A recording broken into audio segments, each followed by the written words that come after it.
اغلب الوقت بلاقي عندي شروخ حوالين الفتحات اللي هو الشباك والباب، بلاقي فيه كراكس كده حوالينها. ده بيكون بسبب ايه؟ عندي العتب مهم جدا، وده بيكون بسبب العتب. طيب يعني ايه عتب؟ العتب ده عبارة عن كبرة خرسانية، هنتكلم عنه بالتفصيل. بس انا ليه بعمل عتب اصلا من الاول؟ انا دلوقتي عندي فتحة الباب او الشباك بتاعي، قررت ان انا اعمل فتحة هنا، فطبعا الباب والشباك بيبقى فيه فوقهم طوب. ايه اللي هيشيل الطوب ده؟ هو العتب.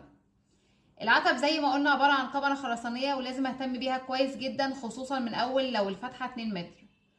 اللي هو الطول بتاعها بيكون فتحة الباب بتاعك زائد 15 سنتي يمين و15 شمال، تمام. عرض العتب بيكون نفس عرض الحيطة، نص طوبة يبقى نص طوبة، اللي هو طوبة كاملة يبقى طوبة كاملة. السكنس بقى بتاع العتب ده بيكون عبارة عن ايه؟ زي ما الكود بيقول، المفروض لو هي يعني سيمبل بيم بيبقى ال على 10، ال ده اللي هو فتحة الباب بتاعك او الشباك. لو هي كونتينوس بيم بيبقى ال على 12. فانا كده عرفت الابعاد بتاع العتب بتاعي. طيب التسليح بقى بتاعه، التسليح بتاعه المفروض ان هو 2 سفلي و2 علوي و5 كانات في المتر، بسلحها كانها كاميرا عادي جدا. والمفروض ان هو القطر بيكون 10 او 12. المشاكل بقى بتيجي منين؟ ان انا طبعا ما بعملش كل الكلام ده. ممكن تلاقي العتب عباره عن سيخ واحد بس، واحنا دلوقتي بنتكلم في 4 اسياخ، اللي هو 2 علوي 2 سفلي. طبعا مش بتلاقي كانات، ما بتلاقيش الابعاد مظبوطه زي ما قلنا، فلازم اخد بالي كويس قوي من ده. العتب لو مش مظبوط بيعمل لي مشكله تانية.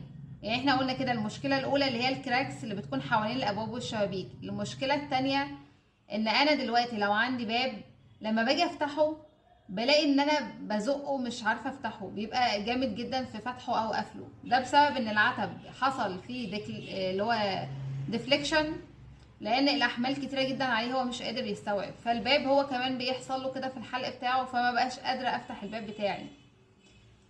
في طريقتين ان انا بعمل بيهم العتب. في طريقه اللي هو بيكون جاهز بيجي من بره، دي طريقه مش ما بفضلهاش، لان طبعا مش ببقى ضامنه التسليح بتاعه.